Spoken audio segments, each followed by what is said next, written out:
Hi friends, இன்றைக்கி நம்ம பார்க்க போகிறது கம்பு பால். இது ரொம்ப டேஸ்டியாகவும் ஹெல்த்தியாகவும் இருக்கும். நான் கம்பை 8 மணி நேரம் நல்லா ஊற வச்சுருக்கேன்.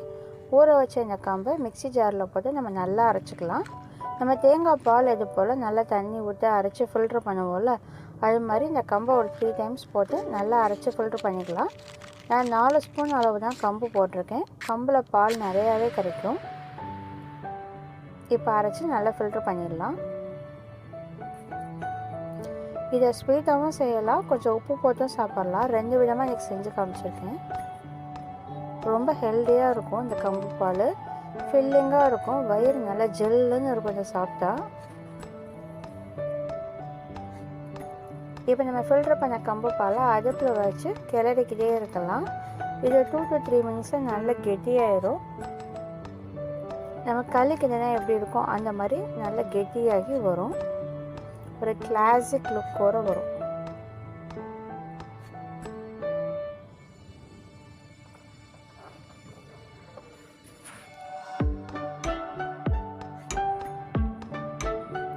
இப்போ நல்லா கெட்டியாயிடுச்சு. இதை ஆற வச்சிடலாம். நான் மிக்ஸி ஜாரில் நம்ம நார்மலாக தேங்காய் பால் இருப்போம் அந்த மாதிரி தேங்காய் பால் எடுக்கிறேன். இதை நல்லா ஃப்ளேவர்ஃபுல் ஆக்குறதுக்காக நம்ம ஏலக்காய் சேர்த்து நல்லா தேங்காய் பால் அரைச்சிருக்கோம். நம்ம தாராளமாக தேங்காய் பால் ஊற்றி நல்லா கிளறிக்கலாம். நல்லா மிக்ஸ் பண்ணிடலாம்.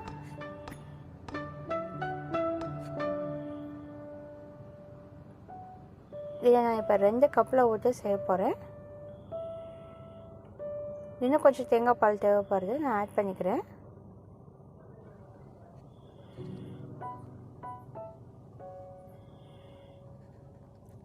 நம்ம மிக்ஸ் பண்ணி வச்சிடணும் இல்லையா, இப்போ இந்த கப்பில் நான் ஆட் பண்ணிட்டேன். இதில் 1 ஸ்பூன் அளவு நாட்டு சர்க்கரை சேர்த்து நல்லா மிக்ஸ் பண்ணிடலாம். இதை அப்படியே சாப்பிட்லாம், ஆனால் இன்னும் கொஞ்சம் இதை டேஸ்ட்டாக ஆக்கிறதுக்காக நான் 1 ஸ்பூன் அளவு பாதாம் பிசின் சேர்த்துருக்கேன். பாதாம் பிசினோடு இதை சாப்பிட்றப்போ ரொம்ப டேஸ்ட்டாக இருக்கும்.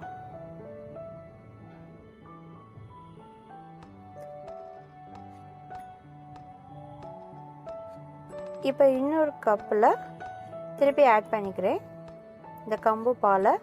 இதில் கொஞ்சமாக சால்ட்டு சேர்த்து மிக்ஸ் பண்ணி சாப்பிட்லாம், டேஸ்ட்டாக இருக்கும்.